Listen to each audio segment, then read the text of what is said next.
What is up, you guys? I decided to do a little girl talk, so I have my questions. I am old-fashioned. I do like to write them out. But we're going to do a little girly talk video, and I'm just going to give you guys some tips or whatever and advice on these topics and questions, obviously. And if you guys have any questions or any topics you want me to talk about in the future girl talks, let a girl know. But yeah, I'm just going to go ahead and give you guys some advice. So the first one is tips for moving out. Okay, so first thing, do not buy a bunch of stuff or buy a bunch of things that you're just gonna have to move. Like, I know you want to feel prepared. I know you want to have as much as you can. And I'm not saying if you see a cute vase, don't buy it because you want to wait, or you feel like you have to wait. Get the vase. It's probably gonna sell or whatever. Or be seasonal or whatever. But don't go crazy and be like, I have to get this whole entire bowl set, get this whole entire thing, get all this junk and decor, and go ahead and get the bath tissue and all this. Yeah, don't do that. Just get a few necessities if you need or you want. Or if you, like I said, if you see something you want, go ahead and get it so it doesn't sell. But don't go stock up and buy lots and lots of shit that you're just gonna have to move from house to house. Just wait. The day you move in, take it easy. And also, don't feel like you need to rush to get everything furnished. That was my biggest mistake. I bought so much fucking shit, you guys. And now it's not even my style. Now it's not even my aesthetic. It's not what I like. I just bought stuff to have. Take your time. Take time collecting beautiful pieces and things that you want to furnish your house. Your house is going to be your safe space. So make sure it's how you want it, and don't just feel the need to rush to get everything furnished to please other people or to, look a certain way when you have company or whatever. Just take your time. Yeah, and just don't buy a bunch of junk to move from place to place. Also, if you're a girly pop, make sure you get security, have cameras, even an alarm system, little things like that. Stay safe. And yeah, I think that's really only my advice. Try to be a good neighbor. Don't play music too loud. And I know my neighbors probably hate me, but I don't say anything about their weed. They don't say anything about my loud music, and we keep it chugging. So, But, yeah, I would say keep it, be courteous, be polite. I would say I've never really gotten to know any of my neighbors, and I've lived at 2 different places. I'll say, if I'm walking out, I'll say, hey, how you doing, polite. But I haven't befriended them, and I'm going to keep it that way. It's like I'm a quiet, chill neighbor that they don't have to worry about. And I feel like they like that, and I like that. It's a very mutual thing here. So yeah, just be nice to your neighbors, say, hey, how you doing? What else? Don't buy a bunch of junk. Take your time, furnish in pieces. Try to keep it minimal. And I would also say, do not stick to a color palette. I remember I used to watch all these YouTubers and everything that was gray with accents of teal blue. So I always said, my first apartment, that's what I'm gonna do. And I did. And now I have a bunch of blue stuff and like an air fryer and all kinds of other junk that just doesn't match my aesthetic or style. But I'm not going to buy a new one. I'm not going to buy a new of anything until it breaks. So yeah, I would say just definitely keep everything very minimalistic. And if you are going to add pops of color, use it in the hand towels and the little things that are cheap to replace compared to appliances and stuff. And all my pots and pans were teal blue. I finally bought 2 gray ones with wood handles. I'm in love. Okay, that's my new thing, is wood handles. I will say wood handles are great because they don't overheat. They're not metal, obviously. So I'd recommend getting wood handles for your pots and pans and stuff. Ain't that right, Grayson? He agrees. What are y'all doing?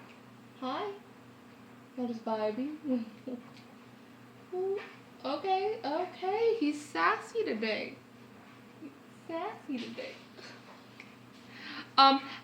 Okay, stop biting. Can I have my hand back? Thank you. How to deal with friends hating on me for doing social media. Who gives a fuck? Block them if they're hating on you. I will say I have found more support in strangers than I have friends and family. Friends and family. Friends and family have laughed at me, made fun of me, talked about me behind my back. And also, they just don't like or share or support anything. I've had more, strangers on the internet share my earring small business, shared all of that stuff, liked my stuff, like every single one of my posts to help boost me up and stuff and boost my like algorithm and stuff. And my family and friends don't share anything that I do. So I would say if they're making fun of you, they're not your real friends. And at the end of the day, people are gonna talk crap about you and make fun of you no matter what, because people who are hating on you have nothing else better to do. Their only job is to hate on you. Okay? They have nothing else going on, okay? So yeah, that's literally what they're doing. So I would say just ignore them. I know it's kind of like cheesy advice, but ignore them and keep doing you and posting stuff. And they're not your real friends if they're making fun of you and not supporting you. They're not your real friends, and go find other friends who are actually going to support you. I have more people I talk to on the internet about like deep personal shit than I do in real life, and it's great. So you will find your support system. Trust me, it's hard. I'm still dealing with that. Like, I'm struggling to find my support system, but at the end of the day, they're going to talk crap about you, so just do it. Just post what you want to post, do what you want to do. It's your life. You only have this one life on earth. Do what you want to do and do what makes you happy. So yeah, I'm doing social media 10 years later when I was literally getting bullied by my own parents making fun of my videos when I was in like 6th grade. So I would say just keep doing you and keep chugging and just do what makes you happy. How to find girlhood in a good group of friends. I'm still struggling with this. Don't get me wrong, I have a few people in my life. I really only have one best friend, and she moved 4.5 hours away. Not her fault. She's happy and she's living her best life. And I'm happy for her, and it means I get another cool place to go visit and travel to. But I would say it's very hard because I definitely get a little like envious of like, I see a good group of girls like posting cute videos. Like I watched Casita. I hope I said that right. I watch her friends and I'm like, oh my god, they're so cute. I watch Stephanie Bohier. I really hope I pronounced their names right. I'm sorry if I didn't. Like, and I'll see them, or even like what's the other one? I would know her name if I wasn't trying to think of it. Fernanda Ramirez? Yeah. I see like they do these galentines and they have these good group of friends and I'm like, gosh, I want that. Gosh, I want that. And I think the real thing about it is a lot of them met through social media. I haven't met anyone through social media yet. And hi.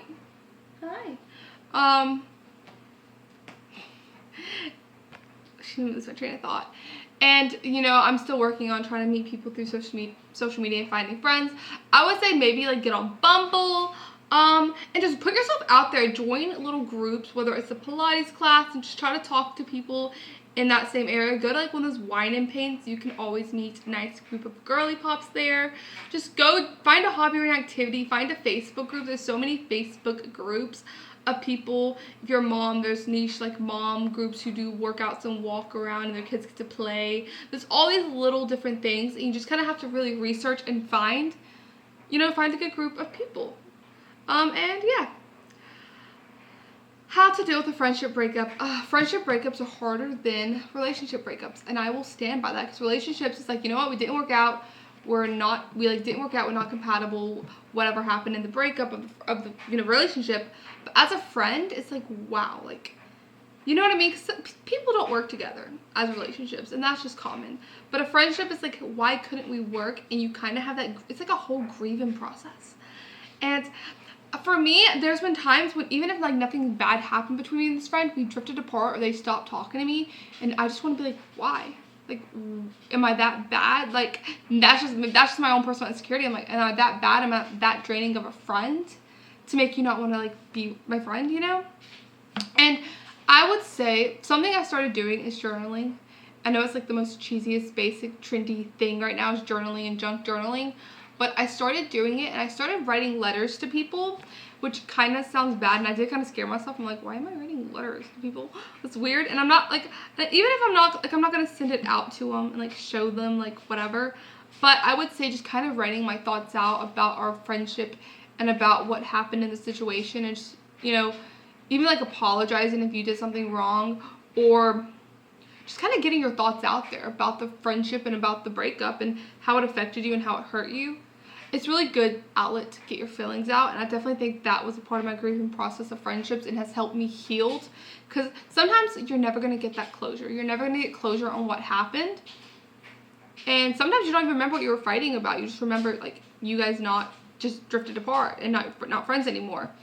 So yeah, I mean, I would definitely say take time for yourself and definitely just go through the phases of grieving. The next question is how to deal with acne prone skin. Guys, I really struggle with acne. It's so crazy. When like I first started getting acne, I was like in 6th grade, and it was just a bump here or there on my chin, or like by my lip, or like in between my eyebrows or something, like very like small, I could easily get rid of. But then as I gotten older, my skin just started to bug out, and there's no real root cause of it, just hormones, body changes, a lot of things happen, start being sexually active, birth control, a bunch of shit could cause it.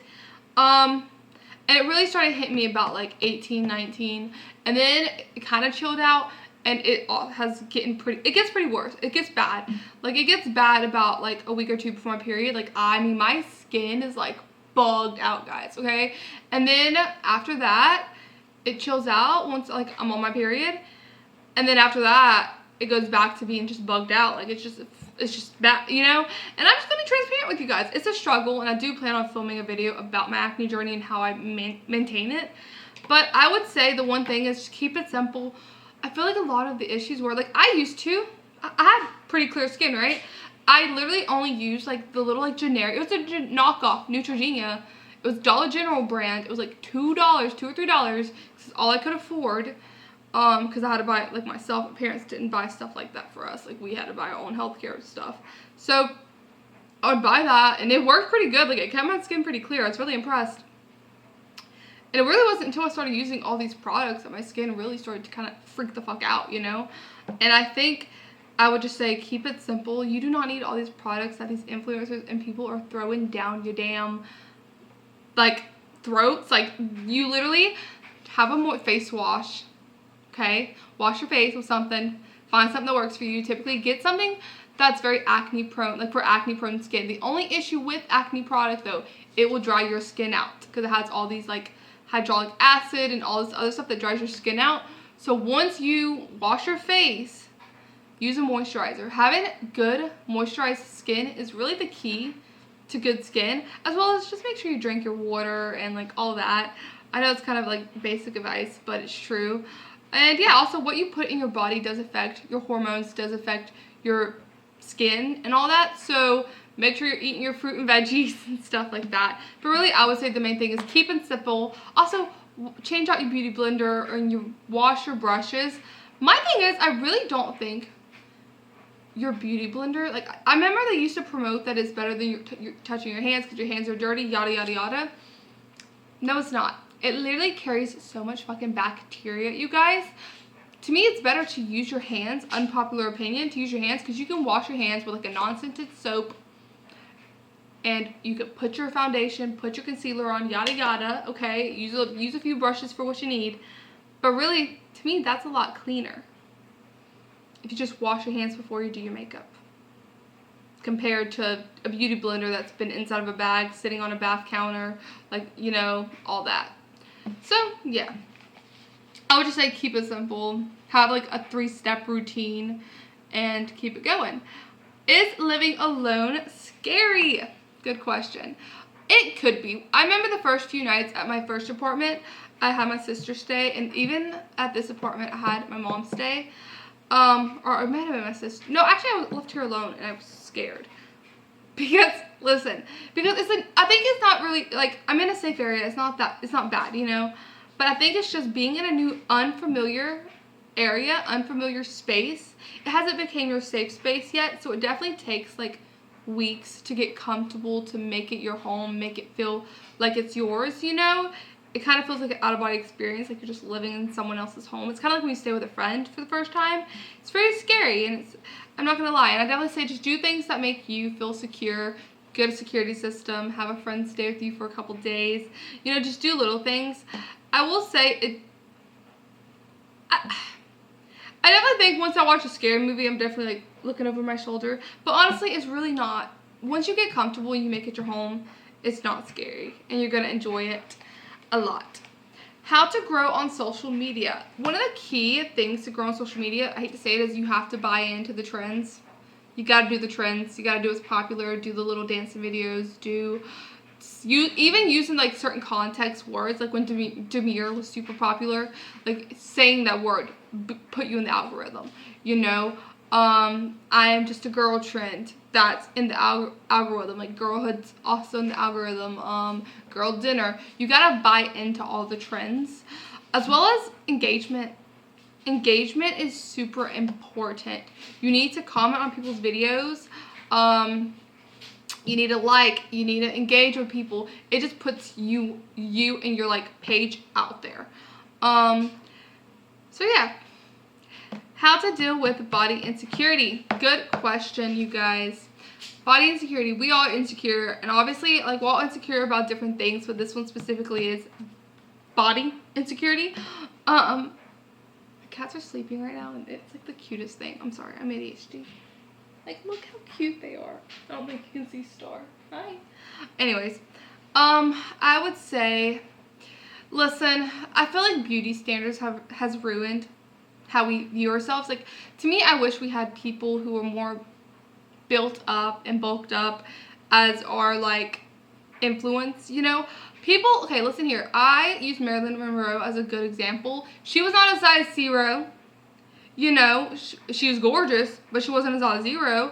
You know, she had rolls and she had fat and she embraced it, and she was fucking hot. Like, she was iconic, and I do hate how they sexualized her a lot, which, I mean, she's a sex symbol, it's, you know, but I don't know, I love Marilyn Monroe, like, she's one of my inspirations, like, I'm obsessed with her. That's just a fun fact about me, but she was considered one of the most beautiful women in the world, yet she was not a size 0, and I think that's very important to know. And I feel like body, what's the word I'm looking for? I feel like body standards has changed and beauty standards has changed. That's the word I'm looking for. Over the years, there's this one sculpture that I studied in art history, and I need to find it. And that was literally like the women, like the beauty standard of women. And this was a curvy woman with all these rolls and all this. And it's so crazy how we went from that to everybody wanting to be super thin and even doing harmful things to their body to get that way. Like, I'm not getting religious here, but your body is a temple, essentially. Your body is like, you need to take care of your body and treat it right. You know, you only have this one body. And also, I look at it like this. Everyone's going to have a little fat. You're going to have a little bit of stomach hanging over your jeans a little bit, because first off, you got food and stuff in there that's making shit. Like, let's just be for real. That's how your bodies work. Yeah. As well as you literally have layers and layers of fat to protect your organs that are keeping you alive. That is very factual. And you have a stomach, you have a gut, you have a heart, you have lungs, you have all these. I don't know how many, listen, I did not pay attention to science, but I don't know how many organs you got, but you got lots of them, okay? And you gotta have these layers of fat to protect it and to keep you functioning. That is the most important thing to know. And it's just, I think comparison is the biggest thief. So don't sit here and scroll through social media and compare yourself to all these beautiful models and all these beautiful things. Don't do that to yourself. Because that's not you. You're you, and that's what makes you beautiful. Everyone's unique, and we're all blessed to not look like each other. We're not robots here, okay?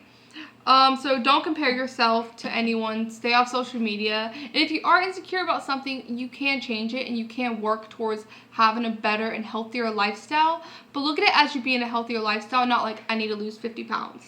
No, you need to start eating right because it's healthy and good for you. Not because you need to drop 50 pounds so-and-so will like your fucking Instagram. Don't do that to yourself. And just remember that you're beautiful the way you are. And yeah. Peace, love. Hopefully that wasn't too long, and hopefully that didn't hurt anyone or trigger anyone. I always get iffy about giving advice out because I'm like, I don't want someone to take something the wrong way. That's just my own insecurity of being perceived. Next, how to deal with burnt out. Take time to yourself. When you're burned out, take time to yourself. I feel like in society, we have pushed this whole, like, grind. Like, I have to wake up. I do blame some of the beauty influencers that I watched growing up, the beauty gurus, essentially. Like, they promoted waking up super early and they had this healthy breakfast, and then they got their coffee, and they drank all caffeine all day, and they worked and grind and blah blah blah. And even just like, not trying to get political, but in like America, we have put out that we have to work and bust our ass, and we have, like, we talking too long, so my camera cut off. But basically, like I said, we're pretty much taught from a young age about the grind mentality. It's like, you stay in school for like 12 to 14 years, depending if you went to pre-K or kindergarten or whatever. Then you, like, you know, you go through the whole thing, they engrave, you gotta go to college, you gotta get a job, you gotta grind, you gotta work, you gotta do this to get money, yada yada yada.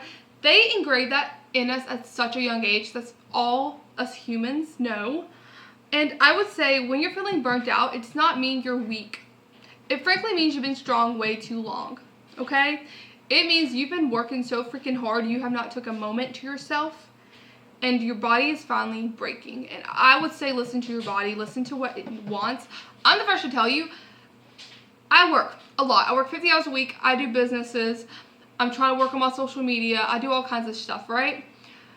And I'm the first person to tell you, the moment I take a break, like, I legit had a breakdown the other day, being raw with you. Like, I was crying, laying on this couch, just hating myself because I took the day off. Like, I had a day off, and I was like, I'm going to film so many videos, and I'm going to do all this and be productive. And I woke up, started the day off, great.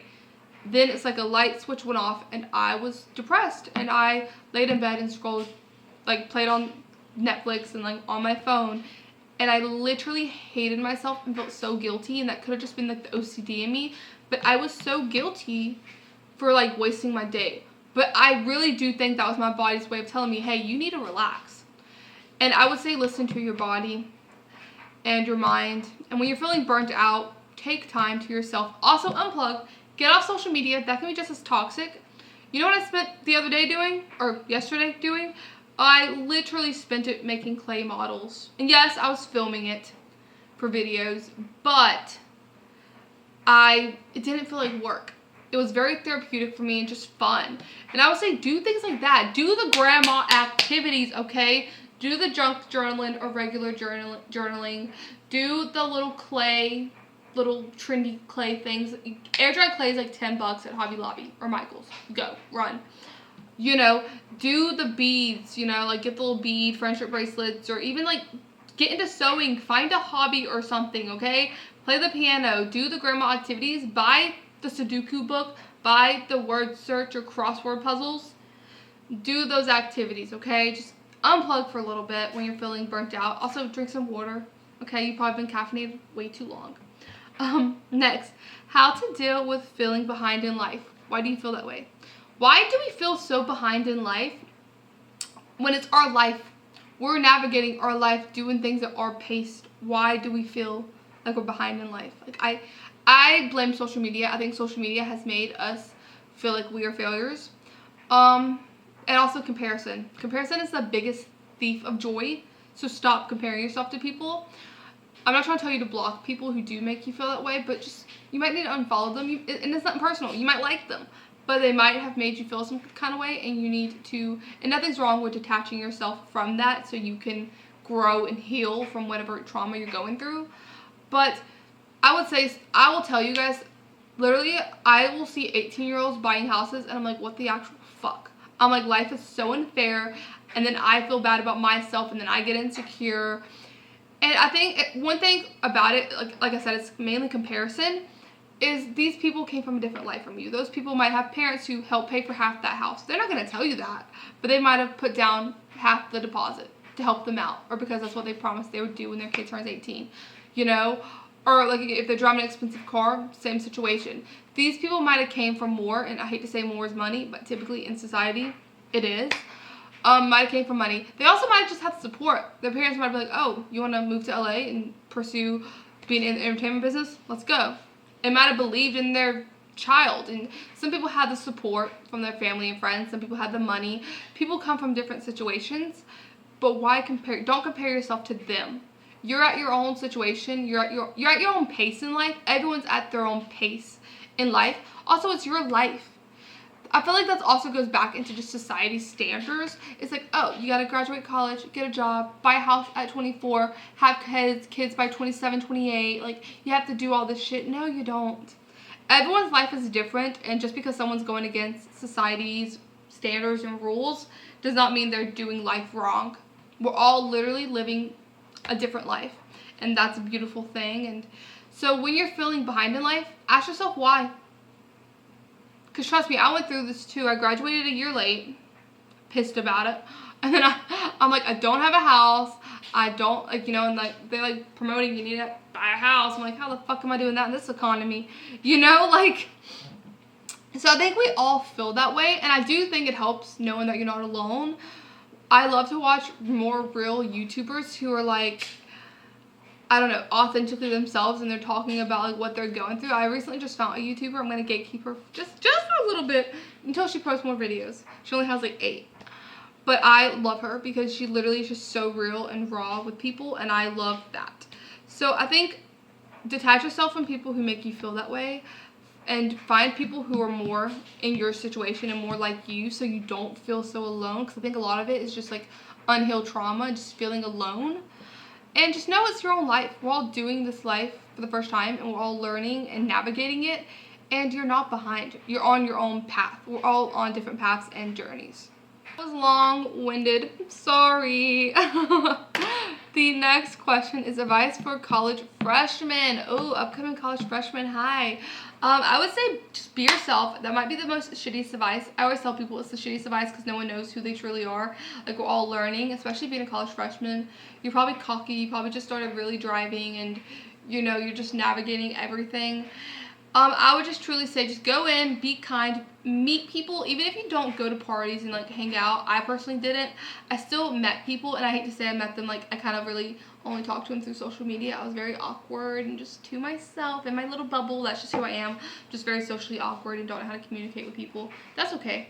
But you know, just meet people, because you never know. I hate to say you never know when you're gonna need them, but like, make sure you have like a study friend, a friend who you can go to and like ask, like, hey, what's this assignment due? Hey, what's this due? And like, you know, even if you're struggling, like for me being an art student, I would struggle with the creativity or not understanding a prompt for a project. And I'm like, hey, like, how are you viewing this project, and how like are you navigating it so I can like bounce ideas off? That's super important. So meet people, have a study friend.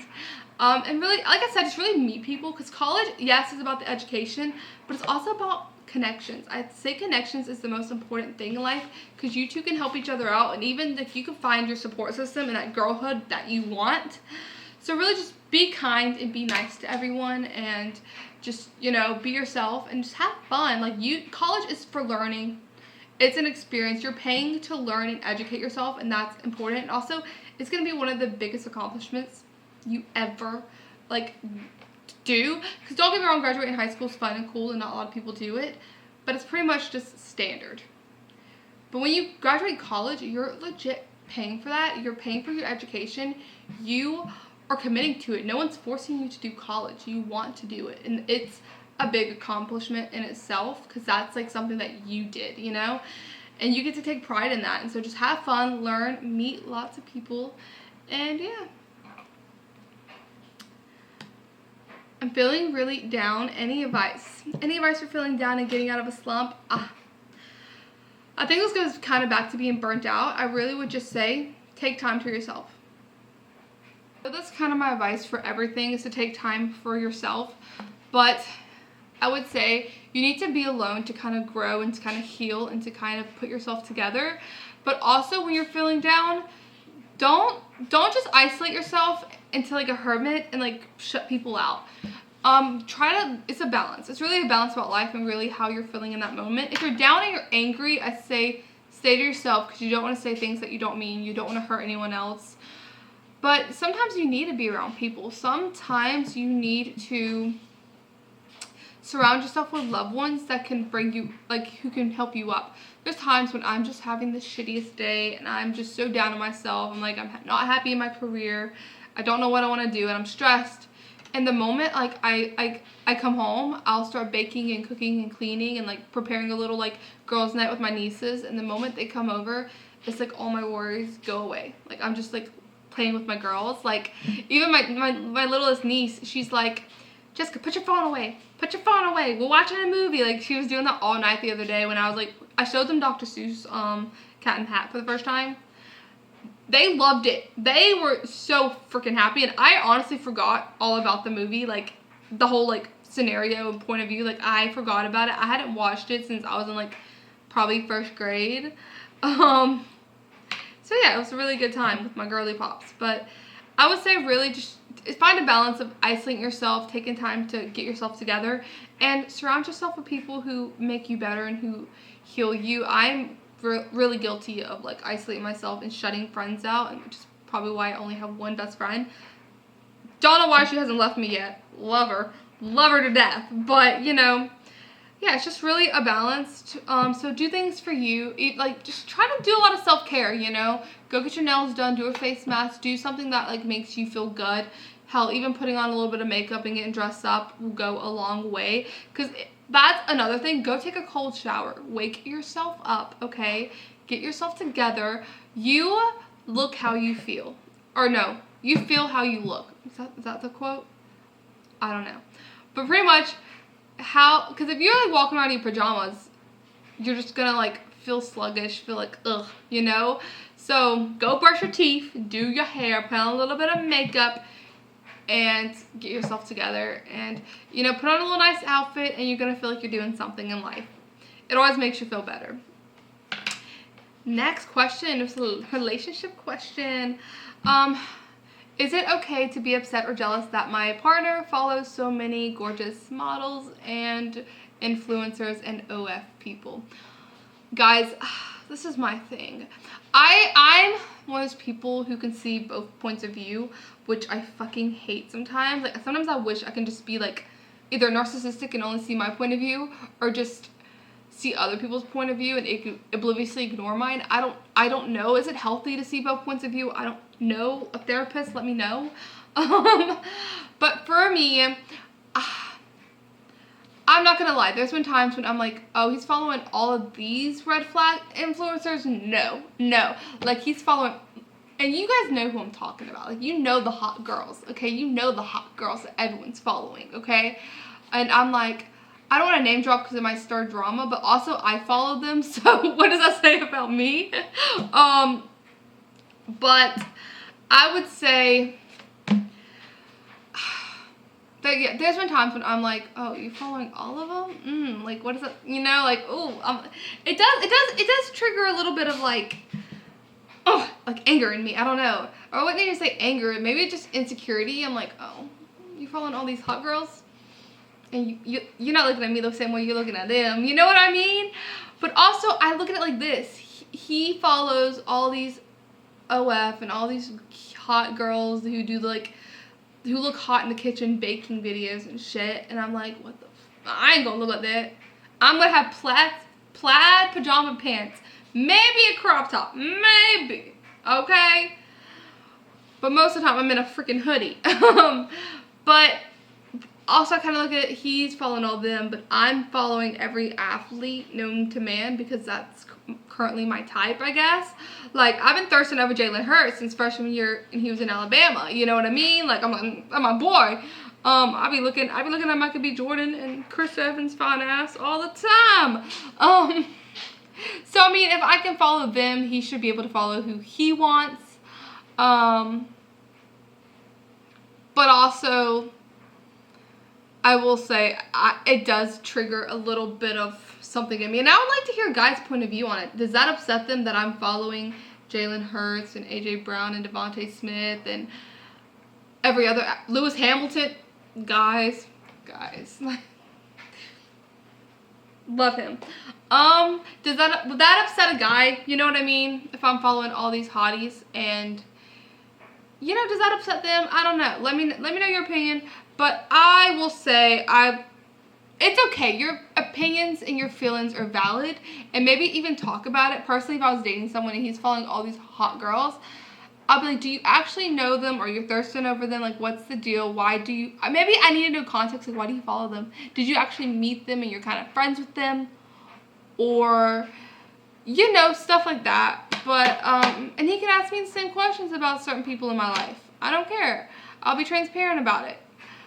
But, yeah, I think it's just a conversation that needs to be had. It's also, like, is he just following them because Or is he like, if he's constantly liking their pics, I think that's when there's going to be a problem. I'm like, listen, I need you to unfollow them. Please, please, please, please. But, yeah, I don't know. Your feelings are valid and it doesn't make you crazy. Maybe you need to do some soul searching. Maybe there's some insecurity being brought out. But also there's different contexts and things. Like you would need to know the whole scenario. I would need to know to even give you real advice. And the last question, what to do when you're feeling anxious? For all my anxious girlies, first off, did you have too much sugar today? Because if you did, go clean that shit out with some water, okay? I love cinnamon rolls. I make them all the time. But after I eat them, because of how much sugar is in it, I am just an anxious little girly, okay? So drink lots of water. If you only had caffeine today, why? I'm guilty of that. I will drink like a coffee in the morning, 2 Red Bulls, and I'm vibing, okay? Living my best life. But I would say drink some water, detach yourself, journal. I know it's basic as fuck, okay? But just write down your thoughts and write down why you're anxious, why you're feeling this way. There's this one journal prompt I saw and I forgot it. But it was kind of like, what are you anxious about? Why? What's actually, and it kind of was like what's actually happening in your life. Like it's kind of like what, you know, like what's going on. Like it's not even happening. So why are you even anxious about it kind of scenario. It's one of those little prompts. And do that. Kind of question why you're anxious this way, why you're feeling this way. I feel like we all have anxiety moments, and that's okay. But really, why worry about something that hasn't happened yet? Why worry about something twice? Why are you worrying about it now? Worry about it when it happens, you know? And yeah, so when you're feeling anxious, just take care of your body, take care of yourself, and kind of detach yourself away from what's making you anxious, which is hard to say because sometimes if some of your triggers are your job, you can't just not go to your job, you know.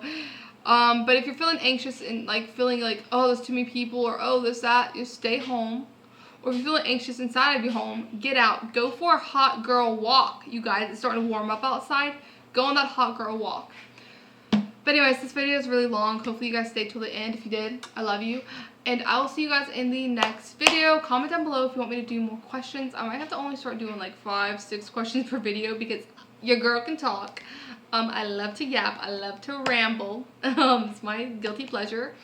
And yeah, I'll see you guys in the next video. Mwah.